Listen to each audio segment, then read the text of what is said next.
መጣ። ኪራ ከቤት አባረራት። ምሩ እና ናሆሜ ከባድ ችግር ውስጥ አስገባቻቸው። የናሆም የድሮ ፍቅረኛ መታ እንደምንም ስምጥምጥ አድርጋ ሀዊን እኔ ለአንዴና ለመጨረሻ ጊዜ ምሩን ማግኘት እፈልጋለሁ ብላ አለቻት። ትሰምኛለሽ? ከምሩ ደግሞ ምን ቀረሽ? የምትፈልጊውን ነገር ሰተንሻል እና ለምን አርፈሽ አትቀመጭም ብላ ስትላት፣ እባክሽ እኔ ህይወትን ማሸነፍ ስላቃተኝ ልጅን ለምሩ አደራ ብዬ ልሄድ ነው። እናቴም ከዚህ በኋላ ልጅሽን አልይዝም ብላኛለች ብላ አለቻት። የእውነትሽን ነው? ይህንንማ እኔ አላምንም ብላ ስትላት፣ ሀዊ ግን መቼ ነው አምነሽኝ የምታውቂው? ያን ጊዜም ስጠለፍ አላምንም ብለሽኝ ባንቺ የተነሳ ነው ልጄ የተጠለፈችው። አሁን ሂጂና የሚጠጣ ውሃ አምጭልኝ በጣም ጠምቶኛል ብላ ቦርሳዋ ውስጥ የዲኤንኤውን ውጤት ቁጭ አደረገችው። ምሩ ያንን የዲኤንኤ ውጤት ስታይ በሚያስደነግጥ ሁኔታ ልጅቱ የናሆሜ ልጅ እንደሆነች ደረሰችበት። ይህንንማ ማመን አልችልም፣ በፍጹም እንደዚህ ሊሆን አይችልም፣ እንዴት እያለች በጣም ግራ ተጋብታ እንባ ደም አለቀሰች። ናሆሜ ተረጋጊ፣ ገና ለገና ሆነ ማለት እኮ የእውነት ለእኔ የሚሆን ይመስልሻል እንዴ? እባክሽን ተረጋጊ ብሎ ቢላት፣ ከዚህ በኋላ ምን መረጋጋት አለ? አንድ ጊዜ ልጅቱ ያንተ መሆኗን ተረጋግጧል። በቃ ህይወታችን ውስጥ ምንም ሰላም የሚባል ነገር የለም ማለት ነው ብላ ስትል፣ ታዲያ ምን ችግር አለው? ልጅቱ የኔ ሆነች ማለት እኮ አንቺና እኔ ምንም ያገናኘው ነገር አለ? እኔ መቼም እሷን እንደማልፈልጋት አንቺ ራስሽ ጠንቅቀሽ ታውቂያለሽ። እባክሽን እንደዚህ አታድርጊኝ፣ እኔም እኮ ተሰቃይሁኝ ብሎ አላት። ተወኝ ባክህኝ እያለች እያለቀሰች ወደ እነ ጽናት ቤት ሄደች። ኪራና እንዲሁም ጽናት በከባዱ ተጣሉ። ታውቂያለሽ፣ እንደዚህ አስቤሽ አላውቅም ነበረ። ለካስ አንቺ ከተመረሽ በጣም ቆይተሻል ብሎ አላት። ትሰማኛለህ? ህይወቴን ያመሰቃቀለችው እሷ ናት። እኔ እኮ ትንሽዬ በርበሬ ነው እንጂ ያጠንኳት፣ ሌላ ምን አደረግኳት? መቼም እንደኔ ምንም ነገር አላረኳትም አይደለም ብላ ስትል፣ እንደኔ እኔ እንደሷ ልጇን አልገደልኩባት ብላ አለች።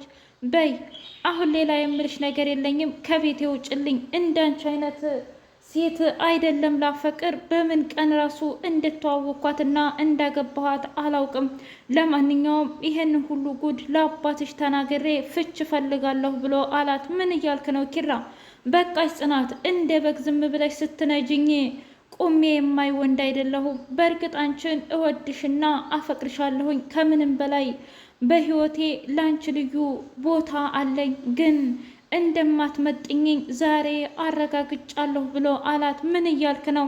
አዎ የምሬን ነው። ዛሬ ገና አንቺ ለእኔ እንደማትገቢኝ ጠንቅቄ አውቄያለሁ ብሎ አረጋግጦ ነገራት። ሰላም ሰላም! ውድና የተከበራችሁ የትርሲቴ ሰንዲቅ ሚዲያ ቤተሰቦች እንዴት ናችሁልኝ? ሁሉ ሰላም፣ ሁሉ መልካም። ምን እግዚአብሔር የተመሰገነ ይሁን። ሰላም ነኝ፣ ደህና ነኝ።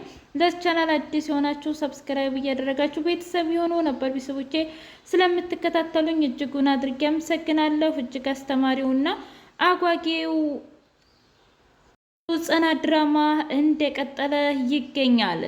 ዛሬ በጣም አጓጊውና እንዲሁም አስደንጋጩ ነገር ተፈጠረ። በጣም በሚያስደነግጥና በሚያስከፋ ሁኔታ ሶሲና ጽናት እያወሩ ባሉበት ሰዓት፣ ቆይ አንቺ የእውነት ይሄን ሁሉ ለኪራ ብናገር ምንም ይሆን ይመስልሻል? ብላ አለቻት። ትሰምኛለሽ? የእውነት ለኪራ ትናገሪ ከሆነ እኔ ራሴ ነኝ አንቄ የምገልሽ ብላ አለቻት። ተይ እንጂ የእውነት አሁን ማን እንዳደረገው የሚጠፋው ይመስልሻል እንዴ?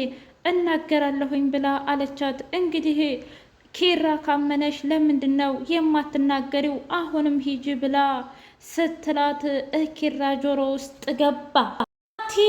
ለቅዱሴ ፍቅር ይዞኛል ከኒና ብሎ አለው። አንተ ልጅ እየቀለድክ ነው ወይስ ደግሞ እውነትህን ነው ብሎ ሲለው ለምንድን ነው የምቀልደው? እመነኝ፣ ሁለ ነገሯ በጣም ደስ ይላል። ታውቃለህ፣ እኔ እኮ እሷ ጋር ሁኜ ደስተኛ ነው የምሆነው። ታማ እንኳ በጣም ትቀልድ ያለች። ምን እና ታዲያ ብቻ ይሄ ነገሯ ነው የሳበኝ እንዳትል። አዎና፣ ለምንድን ነው የማይስመኝ? እስኪ ንገረኝ። ግን ደግሞ እሷ ምን አልገባኝም። በቃ ተወው እባክህ፣ ምንም ማለት አልፈልግም። ይኸውልህ አንድ ነገር ልንገርህ። ምንድን ነው? ምክንያቱም እኔ በአሁኑ ሰዓት አፍቅር አታፍቅር ብዬ የምልህ አንድም ነገር የለኝም። ግን ደግሞ እኔ እስከማውቀው ድረስ ቢያንስ ብትረጋጋ ጥሩ ነው እሺ ብሎ አለው። ለምንድን ነው የምረጋጋው? ምክንያቱም እስኪ ተመልከት፣ ኒና የድሮ ፍቅረኛዋ የድሮ ወዳጇ መጥቶ እትት እያለ ነው አይደለም? ስለዚህ የድሮ አገር ሽቶባት ወደ እሱ ብትሄድ ምን ትላለህ? የእውነት የምትተርፍ ይመስልሃል? ምን ማለት ነው? ማለቴ በፍቅር ማለቴ ነው። ተቃጥለ ትሞታለህ። ያኔ ያዙ ልቀቁኝ ብትል በፍጹም እኔ የለሁበትም እባክህም ብሎ ሲለው አይ ማድረግ ያለብኝን ነገር በሙሉ አደርጋለሁ። በቃ መሆን ያለበት በሙሉ ይሆናል። እኔ ከዚህ በኋላ ምንም ነገር አልችልም ብሎ ሲል የእውነትም አንተማ አብደሃል እኮ ብሎ አለው። ምን ማለት ነው ደግሞ? የእውነት አብጃለሁ እንዴ? አዎና፣ መቼስ ካላበርክ በስተቀር እንዲህ አደርጋለሁ እንዲህ ፈጽማለሁ ብለህ አትልም። ለማንኛውም ያድርግልህ ብሎ አለው። እና ልንገራት፣ እኔ ምን አገባኝ? ትሰማኛለህ ናታን? ግን በፍቅር በኋላ ጮኩኝ፣ ሞትኩኝ፣ ሄድኩኝ ብትል እኔ አልሰማህም። እኔ የራሴ በጣም ብዙ ጣጣ አለብኝ ብሎ አለው። ጆከር ስራ አገኘው ሰንዬ ብሎ ሲላት በጣም ደስ ይላላ። እንኳንም ያገኘህ እንተኮ የኔ ጀግና ባልነህ እና እንደምታገኝ እርግጠኛ ነበርኩ ብላ ስትለው፣ ግን ደግሞ አንቺ በፍጹም አትወጂውም። ምን ማለት ነው? በቃ ዝም ብዬ ሳስበው የምትወጁ አይመስለኝም እኮ። ምን እንደተፈጠረ ብቻ ነገረኝ። ያገኘችልኝ ስራውን ፍቅር ናት። ምን ሲጀመር እኮ ያለ አንድ ነገር እንዳልተጠጋችሁ በደንብ ጠንቅቄ የማውቅ ነኝ። ግን እኔ ደግሞ እንደዛ አይመስለኝም። አየህ፣ ችግርህ እኮ እንደዚህ ነው። በቃ አንተ ሁሉን ሰው ታምናለህ ልበል? እንዴት ነው ችግር የሌለውና ለምንም ነገር እንዳልፈለገችህ የምታውቀው አንተ? ምንም በል ምንም እሷ እንደሆነች አንዴ አንተን አጥምድሃለች እና እዛ ስራ አትሰራም ብላ አለችው። ግን እኮ ስራው ያስፈልገናል። ቆይ እኔ እንዲቀየር አትፈልጊም? በዛ ላይ እኔ ካልቀረብኳት እሷ ብትቀርበኝ ምን ዋጋ አለው? እኔ አልፈልጋትም አይደል እንዴ?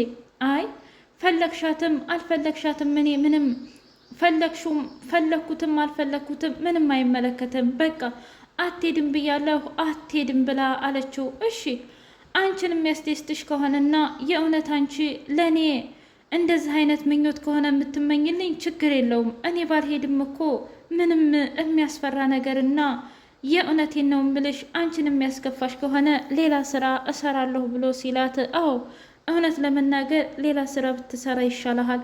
አይ የምትል ከሆነ ሁሉም ነገር ይቅር ብላ አለችው። አረ እንደዛ አትበይ፣ ስራችንን ሰርተን በቃ እንቀየራለን ብሎ አለና ደውሎ ስራውን እንደማይፈልገው ነገራት። አየህ ያቺ ሚስትህ በእሷ ቁጥጥር ስር ነው ያለኸው ማለት ነው። እንግዲህ አታበሳጭኝ። በቃ አልፈልግም ብዬሻለሁ፣ አልፈልግም። ሚስትን ማክበር እኮ ግዴታችን ነው። በዛ ላይ ተመካክረን ለእኔ አስባ ነው እንጂ ከክፋት እኮ አስበው አይደለም ብሎ ሲላት፣ አይ እንደዛም አይመስለኝም። የምትወድ ከሆነ ስራህን ልታከብርልህ ይገባል እንጂ እንደዚህ ልትንቀውና እንዲሁም ስራህን አሰራም ማለት አይጠበቅባትም እያለች ፍቅር አጅሪት ነገሩን አጧጧፈችው። ኪራ በጣም ተናዶ እንደዚህ ታደርጋለች ብዬ አንድም ቀን አስቤው አላቅም ነበር።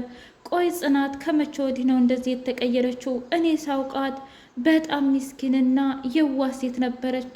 በቃ የእሷና የኔ ነገር እንደዚህ ሆነ ማለት ነው፣ አበቃ ማለት ነው እያለ ብቻውን ሲብሰለሰል፣ አረ ተረጋጋ አለችው። ዝም በይኝ፣ አንቺ ራስሽ ሁሉንም ነገር ታውቂ ነበር፣ ግን ደግሞ እንደማያውቅ ዝም ብለሽ ስታስመስይ ነበር እንዴ። ታዲያ ጽናት ናት ብዬ ልናገር እንዴ? እስኪ ያስበው አንተና እሷ ምን ያህል እንደምትጣሉ፣ በዛ ላይ ምን ያህል እንደምትፋቀሩ፣ አንተም ያለ እሷ እሷም ያለ አንተ ህይወታችሁ ባዶ እንደሆነ እያወቅኩ ለምን ብዬ እናገራለሁ? በእርግጥ ጽናትም አብዝተዋለች፣ ጸባዩን ማስተካከል እንጂ ግን እንደዚህ ከቤት ማባረር ጥሩ አይደለም ብላ አለችው። በቃሽ፣ ከዚህ በኋላ ማንም በእኔ ህይወት ጣልቃ እንዲገባ አልፈልግም። እናም ምን ማድረግ እንዳለብኝ ምን መወሰን እንዳለብኝ እኔ ራሴና ራሴ ብቻ ነኝ የማውቀው ብሎ ጽናትዬ ሰይጣኗን ከቤት